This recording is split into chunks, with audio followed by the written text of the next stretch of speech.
So if we're seen to be solving problems for bands, naturally more bands are going to want their problems solved by us. Yeah. Naturally, we're going to grow because of that. And so that's how I would say we have like a top-down approach. It isn't about the dollars and cents, although yes, it matters because you've got to pay your bills, but it's about the impact that you're having. You know, how does a customer feel using our platform? How does it feel working with our team? How does it feel throughout those 3 checkpoints that you spoke about? How does it feel going through the registration process maybe that you was doing last year? How much anxiety did you have It was so in the run-up to easy. that process So versus easy.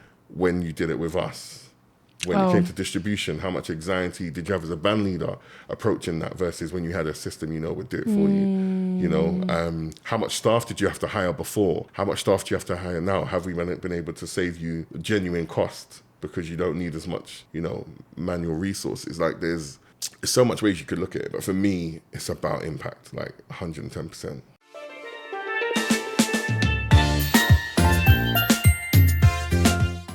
Welcome back to another episode of In We Blood, the podcast that's dedicating to help reignite an appreciation for Caribbean culture and traditions. Today I'm here with Rory, the Operations Director of Playmas. Playmas is pretty much a platform that allows you to purchase costumes online, right? And I guess it's kind of like logistics for the band. Okay, how about you tell me? You describe it, because I feel like I didn't do it justice. No, it's fine. I think from the customer perspective, we allow you to purchase costumes. That's like for the customer facing side. On the band side, we look after all of their e-commerce, all of the back-end operations, inventory management, all of the reporting they need to do, customer management, email marketing, you name it, we do it in terms of back-end processes. So they'll use our system pretty heavily to manage all of the back-end stuff as it pertains to the customer and costumes. Obviously, we don't manage their purchasing of drinks or, there's that side of thing or anything to do with the trucks. But as it pertains to customers, money, costumes, that's us. Yeah, so I know I used the Playmas app when I played Mass last year, and it was really simple. Who did you play with? I played with Tribal. Okay. Yeah, I played with Tribal. I think when I played with Lavish, I think they had the Playmas app too. Yeah, so I've used the Playmas app a couple times, and from the customer standpoint, it's so easy. It's kind of like shopping online. It really is. It's just like boop, boop, boop. Okay, I want a vegetarian meal. I want this brat, this type, this, and then it's done. And then it actually allows you to pay with your credit card, which is not really an option. From what I've seen, that's not an option that you have when you actually go into the mass camps. Normally, it's just like cash at the mass camps, right? Literally. So just kind of talk to me a little bit about when you guys started and how this idea for Playmas came about. So I wasn't actually there in the beginning. Okay. I wasn't there in the beginning. I joined, I want to say 2019. Okay, yeah. The business was founded in 2017, 2018. I guess there was a gap in the market at that time, particularly in Trinidad, where you just could not sign up for your costume using a credit card. It was all very manual. It was all cash. I remember signing up for a costume in 2014, and I had to register via MoneyGram. Okay. Your order got acknowledgement within a fortnight. Like, it was just painful. Right? So definitely solved the problem. And I think that's where the shift came in the Caribbean in terms of moving to platforms that allowed customers to sign up with credit cards. There was other platforms around. I'd say like My Carnival Bands, I remember, is one of the pioneering platforms as well. And I don't know if they exist anymore, but at that time, they were alongside us, really making a change. And I think it then became a bit of a snowball effect, and that we're not the only players in the market anymore. Okay. But it's it's been a whirlwind of a journey. Obviously, navigating the pandemic, which obviously impacted Carnival massively. Yeah. And the recent resurgence of Carnival. So it's fun and games. Yeah. So from a band's perspective, like, why should they go with Playmas rather than just keeping what they're already doing right now?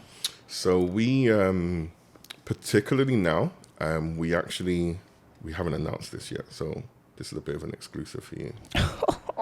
No. We haven't really gone out to market with this, but we signed a joint venture agreement last year with an American, they're not American, they're Jamaican, definitely Jamaican, company called AItix. Okay. And we were looking at ways in which we could combine our respective efforts to really revolutionize the carnival industry even further than we already have. And so we have this kind of phrase that we've coined called, when you sign up with Playmas, we look after your carnival business from first click to last wine. Oh. And what that actually means is, from that first click where the masquerader goes on to register all the way through the road. So at the moment, in terms of our digital software, we take you from registration through to distribution. But now with our partnership with AItix, and they have some really cool tech as it pertains to RFID bands, we then take that even further onto the road. So it will give bands benefits of being able to get some really unique data points from the road experience that they just don't have today.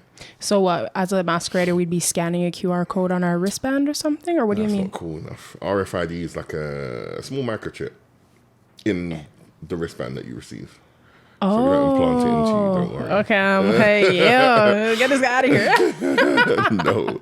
Okay. So it's a little wristband, and it'll be similar to the wristbands you get today, except for we'll have like a little tag on it. And there'll be physical infrastructure on the trucks or wherever they wish to use it. Yeah. And it will do things like, for example, you as a masquerader, say something happened to you and you fell over and you passed out. We find you, as it pertains today, how do we know who you are? How do we know where you're from? How do we know if you have diabetes? How do we know if you've got, you'll be able to store that information on your RFID band. So someone has an accident, we can scan it. We know who we're dealing with. We know your age. We know where you're from. We know maybe who's in your crew. Yeah. Next of kin, we can contact someone. Emergency contacts. Contacts. I never even like that. You know what? It's when something happens to somebody, then it's like, we need some sort of. Yeah. And right now there isn't. Outside of having a physical tag with that information printed, there's no real way of doing it. So I guess what we're saying is we can combine the information collected from sign up, and that information will just flow straight through to the road. Things like, I know they don't allow alcohol on the road in Toronto, sorry. But other places, they need to manage their flow of alcohol. So they'll be able to say, right, at the end, we can produce a report that says,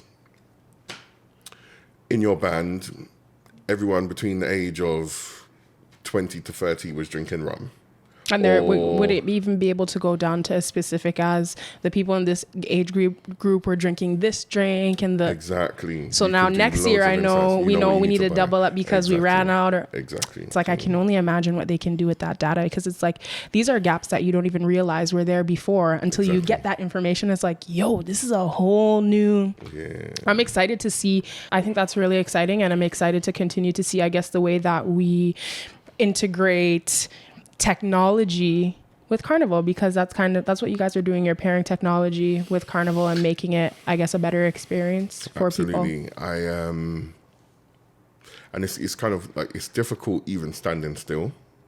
And by that I mean it's difficult running a system, and even if we never developed another feature, another thing, you still have to do work to stand still, have a stable platform, deal with bug fixes, deal with any issues that come up, deal with customer service issues or anything to do with masqueraders or anything like that. But really continue to want to push the envelope. I think that's what makes us unique. We're not interested in being like everyone else. We're not interested in, I guess, just doing what's available. We really want to just reimagine things and build things that have never been done before. When we built this new queuing system for distribution last summer, it's never been done before in this space. There was never a system that existed for bands to be able to use for distribution. That's also one of the problems when we look at consumer issues, where it's like you go and you're standing in the mass camp for how long? It's like, what am I doing up in here right now? Absolutely. But I haven't had that issue recently, but I've had it happen to me before, where it's like, or when it's time to get your costume, it's like, that's not my panty. I saw you give her my pant, all that kind of stuff, So how exactly are you guys using your software to make that pick up easier or better? There's a few ways. One, making sure the information in terms of, well, there's a few bits that we're doing. In terms of what we've done so far, we've made it so, the distribution process is supposed to be quick, seamless, but we're also able to capture certain information. So it could be like a picture of the masquerader, it could be a picture of their ID. There's a tick boxes that they have to tick off and sign off all of the pieces of the costume.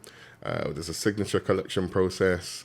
So that then protects the band from someone saying, I didn't receive this, that, or the other, because you've ticked and signed and given your ID to confirm that you have. And then outside of that, we've then built a queuing system to kind of streamline the processing experience for the masquerader. So when you go in, there would be like a screen and it says, this is the queue, you've been checked in, so your position, whatever, and then it'll say, hey, such and such, your package is ready for collection. Please go to collection point B, blah, blah, blah, blah, blah. So that's what we've done already. What's coming is an inbuilt collection slot service. So you'll be able to, bands will be able to set up slots in advance to say, right, between 1 and 2, we want 14 collection slots, for example. And then between 2 and 3, and this is obviously going to be based on the amount of staff that you have. So obviously you can ramp up your slots when you know you've got the staff. And then customers will be able to book into the available slot times. So it means you're going to be able to manage flow. Because right now you don't know who's going to turn up when. Yeah. You just know, this section has 100 people and they're all going to turn up on Monday. But if they all turn up at 10, we're screwed. Okay. So that's how it is today. So we want to try to alleviate that pain by kind of being able to spread the load throughout the day. And then obviously. So what would that look like? So if it's like, okay, I have a band, I have 10 sections. Yep. This section can pick up between like 8 and 5. But then what do you mean when you're saying slots? So you might say, right, section A is collecting on Monday. Yeah. Right? But section A's got 100 people. So we want to distribute those 100 slots throughout the day. Okay. So do not come outside of your slot. And that means that you're never going to be overwhelmed. Because I've seen it happen where you have queues, as you described, going out the door because you're just not able to effectively manage customer flow today. Okay. So that's what's coming. That's like the next level. So that's what I'm saying. Whenever we do something, it's almost like layers of an onion. It's like layer 1, all right, let's get this part right. Layer 2, okay, let's make it a bit more sexy. Layer 3, and we'll always keep on iterating. So I have a couple questions. First of all, when you're talking about that experience from first click to last wine, when I'm thinking about I want to do a noise every time someone says it. So first click to last wine. When I'm thinking about the masquerader experience, there's like 3 main components of that. It's when you're registering for your costume, even actually the band launch is kind of like a component of that too for people who go to the band launches. But then when you register for your costume, when you're collecting your costume, and then your experience on the road. Correct. Those are like the 3 main points. So are those kind of like the 3 main areas that you guys are thinking about when you're thinking about developing systems, or is there other things that you're looking at too? Fundamentally, I mean, those are the 3 kind of clear customer checkpoints. Yeah. So now we finally, that third checkpoint was really a bit of an area we never really got involved with. Now we have a clear link between the 3. And that comes from that company in Jamaica that allows you to so our that. partnership now means we can do those 3 as a seamless thing. And that's unique in the marketplace right now. I think you can't reinvent the wheel around how you can make the online registration experience. Yeah. But then we can look at, okay, there's bands who are still doing manual registrations. Yeah, paper, pen and paper. Not naming any names, but So how do we move that across? Probably works for smaller bands. Like if you have a small band, you might be able to do something like that. But as you start to scale, and one of the things that I noticed when I had like a not good experience playing mass, I realized more than it is like, from a business perspective, it's like logistics. It's actually all logistics because you have to know, okay, this is coming from Trinidad and we have to clear it at the port and whatever. Like you have to know all these things in advance. And so what I'm hearing when I'm thinking about Playmas is that it just allows the bands to have like a better logistical flow of things and like a place where all the data is stored, Yeah. So they'd be, rather than them ever having to sit down if they use pen and paper, it means they're going to have to sit down and do manual calculations of what they need, blah, blah, blah. Whereas with us, it's a one-click report and you have everything you need. You can just hand that off straight to your production team, whether they be in Trinidad or local or in China or wherever, and the information just translates. The other thing that I wanted to ask you is, like, when it comes to being able to solve these, I guess, gaps or problems in the market, where are you guys getting your data from? I mean, the great thing is we work with 66 bands today. So 66 across the world? Across the world, yeah, 18 countries. So... Oh, wow. Yeah. I think that's amazing. And so you guys are able to pull data from all these different carnivals. Have you noticed any trends where it's like, here are some of the commonalities that we're seeing in the Caribbean versus Notting Hill or Toronto? Or is it kind of the same situation across the place? Differences. And it's more than just understanding.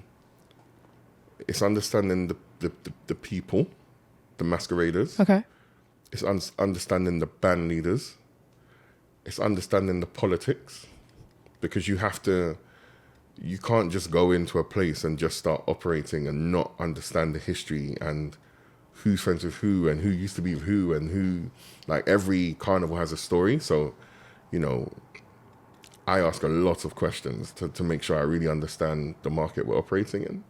I'm understanding, like, socio-economic factors that may impact, for example, you know, is it a heavy cash environment? You know, what is it, an environment where online is really going to be taken to like that? And we have to factor that into the way that we do our commercial setup with the band, etc. Yeah, you need to understand more, like a really deep level of each carnival. So when we're thinking about like that first click, is there an option with Playmas for people to come in to the Mass Camp, pay with cash, and still be registered through your system? Course. Okay, cool. Okay. Oh, yeah. Basic. Yeah. But that, you know, we still, when you do a manual registration in the band house, it then puts the onus on, if there's any errors, mistakes, it's on the person who's done the registration. So, you know, I believe even if someone comes into Mass Camp, you should be able to just give them an iPad. Like, yeah, that's fine. Here you go. It's still a digital sign-up process. I believe that digital just makes sense. It saves time. It saves resources. It sounds like a lot of what you guys are doing is trying to like protect the bands from any kind of... Some of them don't want to protect themselves. We want to drive, but unfortunately some, it's just painful. So yeah, how did some of the bands show that they don't want to protect themselves? What have you seen? You don't have to call names. No, I've never called names. But it's reliance on paper. Okay. Paper is dangerous because paper can get lost. It can get destroyed. Whereas everything being in the cloud means it's kind of that can't happen. We've seen it where, you know, bands have had experiences where someone's done a chargeback 3 or 4 months later, and because they had a system, they would just hop in, person, here's their picture, I won the dispute, right? So things like that. I just think it's sometimes people can be stuck in their ways. So it does kind of depend on the age of the band leader matters. Okay. What do you mean? Like younger band leaders are more... Not necessarily. Let me not be ageist, but there's a different way of dealing with, you know, a band leader who's in their early 30s who's just like, I want to do this and I want to try that. I want to do... So there's a different problem where they love change. So they just want to try some weird and wacky stuff. And sometimes we're like, no, that is wild. Don't do that. Or... maybe you got to do it this way, or they keep on pushing us into ways in which we can push our platform. Also, you actually get ideas directly from just conversations with band leaders about. Course. Okay, I thought you guys were just looking at the data, like this is what we need to do, but I guess also qualitative. Okay, so first of all, who talks like that? There's no one on my team that talks like that. But are you guys all based in the UK? No, absolutely not. Okay. We are a truly global company. Okay, nice. How big is your team? Right now, we've got a team of 15. Nice. Which is okay. No, that's not bad. I don't know why I thought it would be smaller. How small? I don't know. 10? No, it's 15. You guys are expanding, though. Yeah, of course. As we sign more bands, and you need more resource, but you need to scale. Yeah. But you need to scale appropriately. Yeah. And that's like business 101. Mm-hmm. So you kind of have to wait to the point until it's a little bit painful, and then you scale. I think sometimes it could be, it's very easy to just go and hire all these people, and then you end up with lots of people being like unproductive, and that's just not a place you want to be in. So I'm quite conscious, like when we go to market to hire, like it's because we're in pain and we need to scale now. But scaling can also look like just taking on more engineers, right? It can mean a lot of things, or like investor dollars. Is that scaling? It's, we're a self-funded company, so it's not, we're kind of accountable to ourselves, which I think is it's good because it means that we're not under any external pressure to do you have autonomy. Anything. We do what we feel is right as a business. We have clear processes and how we sense check things with each other, and I think I think we're looking at things the right way in terms of trying to grow, and genuinely, like, how we measure, it's not even necessarily like money, it's actually impact. Like, ultimately we're here to have an impact in this space. Like, if you have an impact, no matter what you're doing, right? If you have an impact, and you have impact on people, on things, on processes, on your industry, money comes. That's just how it works. So your revenues are really quite proportional to the problems you're solving. So if we're seen to be solving problems for bands, naturally more bands are going to want their problems solved by us. Naturally we're going to grow because of that. And so that's how I would say we have like a top-down approach. It isn't about the dollars and cents, although yes, it matters because you've got to pay your bills, but it's about the impact that you're having. How does a customer feel using our platform? How does it feel working with our team? How does it feel throughout those 3 checkpoints that you spoke about? How does it feel going through the registration process maybe that you was doing last year? How much anxiety did you have in the run up to that process versus when you did it with us? When it came to distribution, how much anxiety did you have as a band leader approaching that versus when you had a system would do it for you? How much staff did you have to hire before? How much staff do you have to hire now? Have we been able to save you genuine cost because you don't need as much, manual resources? Like, there's so much ways you could look at it, but for me, it's about impact, like 110%. Yeah. Like on Instagram, I call myself Mr. Impact, like, because it's important to me. I never want to forget it, because I think sometimes when you're doing something day in, day out, it can be easy to forget why you're doing this. And I still get excited, when I learn something new, or I'm able to do something different. Even appearing on this podcast, this is so cool. Like, this is not something we did before, right? I'm excited to have you here. Thank you. So it's only just spreading the message and the word of what we do. Yeah. And like I said, there are other people who do what we do, but I just, from the bottom and core of my soul, I don't believe that anybody else cares as much as we do about how we do our business. And I don't think any other business that does what we do is trying to push the envelope as hard and as fast and as aggressively as we are. And I think we put our money where our mouth is in terms of, walking and trying things, and sometimes things don't work. And it's fine. Research and development. The distribution system we launched last year, we tried it 3 years ago. It failed horribly, miserably, but we tried, right? And we learned our lessons, and then we came back and did it again, and then it was a success. So it's just being willing to fail quickly, learn your lessons quickly, and then moving on. Yeah. And a couple things that you were saying, you're talking about calling yourself Mr. Impact. One thing that I always do, it's so funny, I always post the same Alkaline song, Impact. Do you know that song? I do. That's like my anthem. Okay. Because I feel like a lot of times, and based on what you're saying, I've said this before, but it's like you can feel when somebody, or maybe a business that you're interacting with, is doing something from their heart, and they're looking to make that impact or to be of service to a certain community or an audience or whatever, versus when it's just like a money thing, or when it's like a self-serving thing. You can feel that difference on the other end. And I think if more people were more concerned about what's the community that I want to serve, like how do I want to be remembered, or like what's the impact that I want to have, I think we would see just people doing work from their heart, and it would just feel so much better to interact with that. I tend to choose to interact or operate with businesses who I can feel that they're doing something from their heart. It's so random. Like even this one Egyptian restaurant, like I always go there because you can just see like the owner, like his heart is in that. Even when I went to the restaurant, he's like, oh yeah, welcome home. Like little touch points like that means so much to the consumer, to the customer. It's like, oh, like just thinking about from a masquerader perspective, like what are the things that I would want to highlight about myself that makes me look like cool, I guess, or like I did something that's worth celebrating. It's no different to like people who want to like with airline miles, right? And you want to like in terms of tangibility, the differences between the different tiers are negligible at best, but you just want to wear this badge like I'm a silver member, you know, or if you're like a diamond member of Hilton, you're like, I'm a diamond member. You want to just puff your chest out a bit.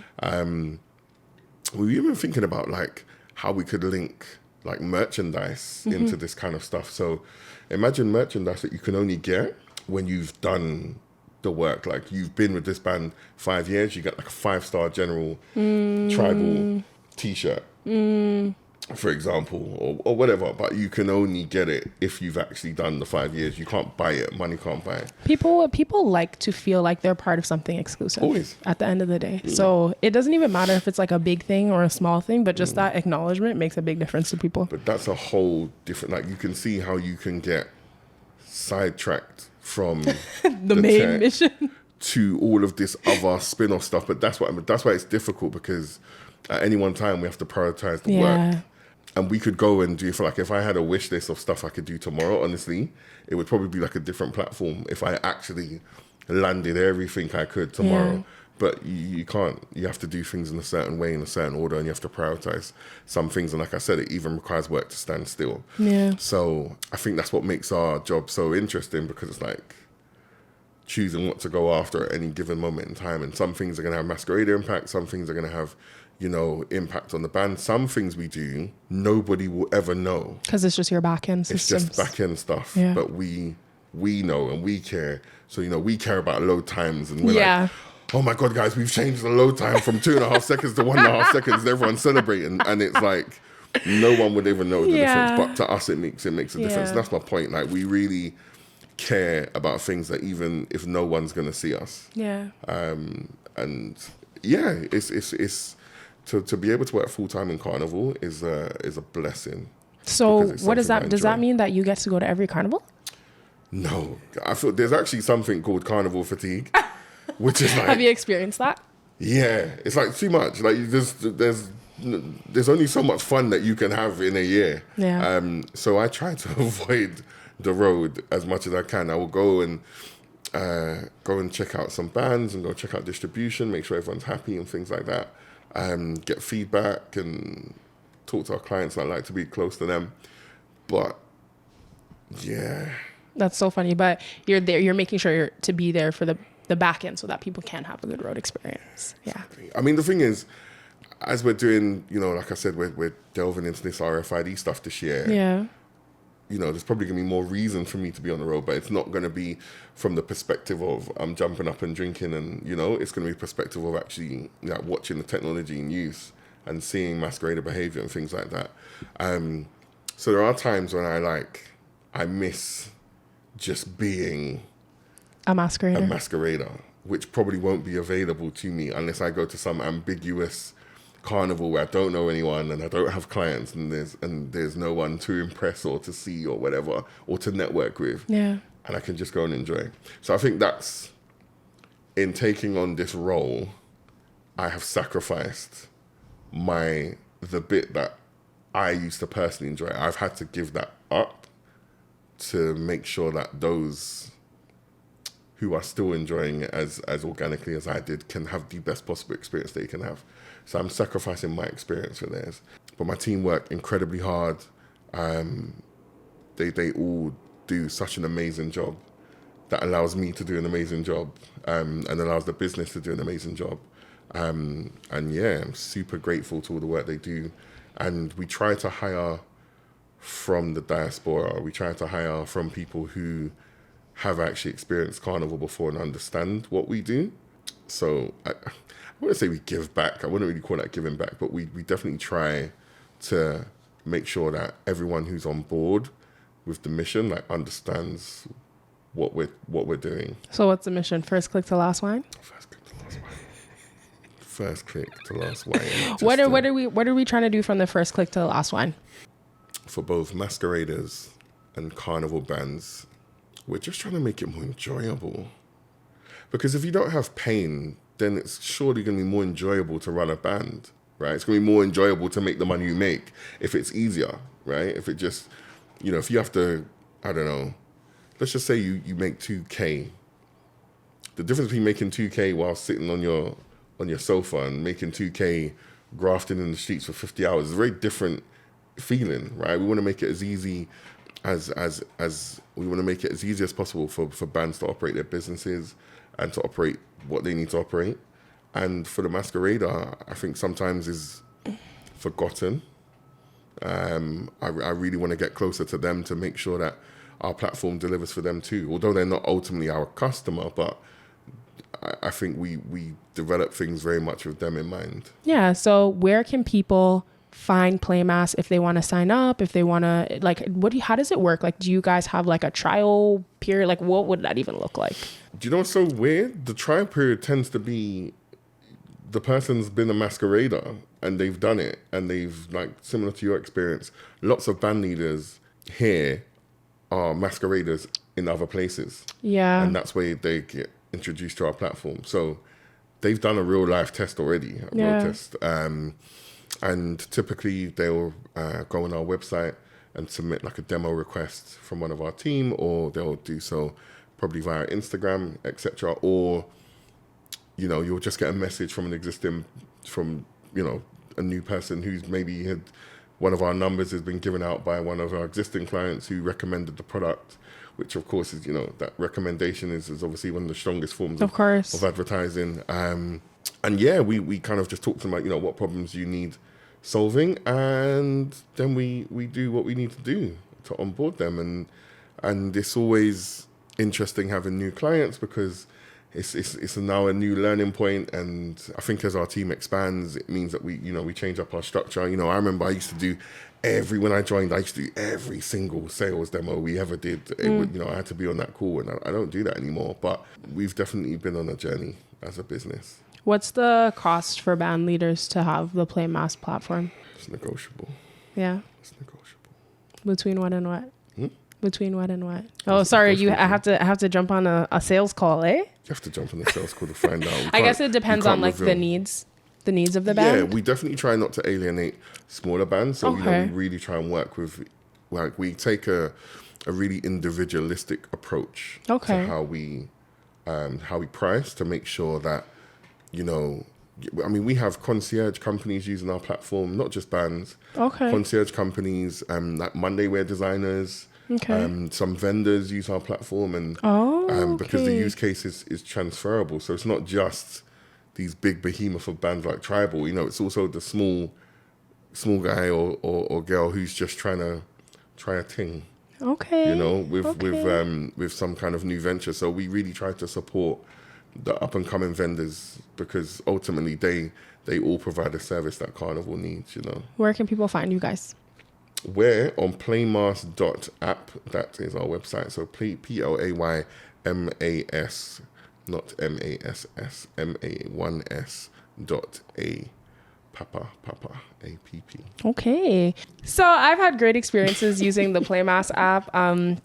From selecting, what costume option that I want, all the way down to, the meal option that I want, whether it's vegetarian, whether it's meat. Very simple, very straightforward. And yeah, I'm excited to help you guys promote your platform because I think you are operating from like an impact space and from like a heart space. And I will always champion people who are operating from that space, like I said earlier, rather than being, self-serving or self-interested. I think we can always feel that difference. So yeah, I'm excited. I'm excited to have you on my platform. I'm excited to share the good news about Playmas. And I really hope that some of these bands really do consider using the platform because, again, as a masquerader, it just makes it so much easier, especially for bands that are most of their masqueraders come from away, I find that's when Playmas is like really, really, really but like I say, needed and helpful. But like I say, it's not just what we do, it's how we do it. You know, my team are the reason why people feel the way they feel about the platform. Like, I regularly get feedback about my team from some of my bandies. It's like, oh my God, I love blah blah. You know, she's so amazing. She always looks after me. Yeah. Da, da, da, da, da. And you know, we that just makes me feel warm, because it means that, you know, the mission is being understood by my team, and they're going out there and they're doing what they need to do to make sure that they almost are an extension of us, who obviously decide the strategy of what we're going to do, but they are able to extend that emotional connection with customers. So then it's not just about the platform, it's the connection with our team, and how that therefore makes your season feel. Okay. So what is it? Is it like you have certain people on your team who are dedicated, like, okay, this is the representative that helps with this band and this band, and how does that work? Every band has like a dedicated person who, as much as, you know, depending on what it is, you know, you could have multiple people jump in and support, but ultimately you have a go-to person. That's your go-to person. If you need anything, you go to them. If you need to escalate anything, you might call me or whatever, but ultimately, you know, they will be the one to kind of get you trained up, or get you, you know, any resources you need, or whatever. Okay. Yeah, well, I'm excited to, I hope that more bands start to onboard on the Playmas app, just from a masquerader perspective, just because it's easy. Again, I know when I got my ID, like a picture of my ID taken, I was like, why do you guys even like need that information? But then when I'm thinking about like the liability and reducing that as a band, it's like, oh my gosh, there's actually so much liability that bands have to carry, and that, you know, with this service, I guess you guys help to reduce that, right? So I'm excited. I'm excited to watch your platform grow. I'm excited to continue to see the impact that you will have. And yeah, like Alkaline said in his song Impact, you know, maybe we could run that at the end there.